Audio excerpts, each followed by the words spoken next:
Ежедневно тысячи людей пересекают государственную границу. Деловые поездки, возвращение домой, туризм, транзит. Но перед каждой поездкой возникают вопросы. Открыт ли пункт пропуска? Сколько времени займет прохождение контроля? Какие документы необходимы? Есть ли ограничения на выезд? Что можно провозить через границу? Недостаток достоверной информации может привести к задержкам, дополнительным расходам и стрессовым ситуациям. Именно для решения этих задач создано мобильное приложение «Цифровая граница».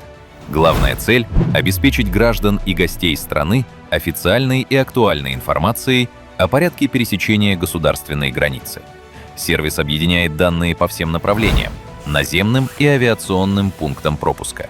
Пользователь может выбрать конкретный пункт и узнать его статус – открыт он или закрыт, ознакомиться с режимом работы и официальными уведомлениями.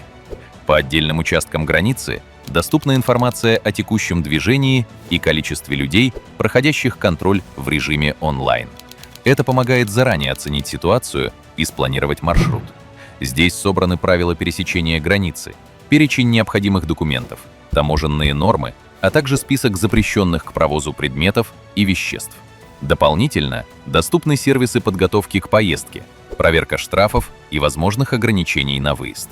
Разделы структурированы по типу пересечения – наземные и авиационные направления, что упрощает поиск информации. В разделе «Путешественнику» размещены ссылки на официальный туристический портал страны, где представлены регионы, маршруты и правила пребывания. Также доступны путеводители по городам и природным зонам, информация о транспорте и самостоятельном планировании поездок. Представлены материалы об экологическом и сельском туризме, гостевых домах и аутентичных направлениях отдыха. Отдельно собрана информация об альпинизме и горных маршрутах. Можно узнать о вариантах размещения, обмене валюты и подключении eSIM для связи во время поездки. Цифровая граница объединяет официальные данные, цифровые сервисы и туристические ресурсы. Все, что нужно для уверенности перед поездкой. Цифровая граница. Ваша уверенность на границе.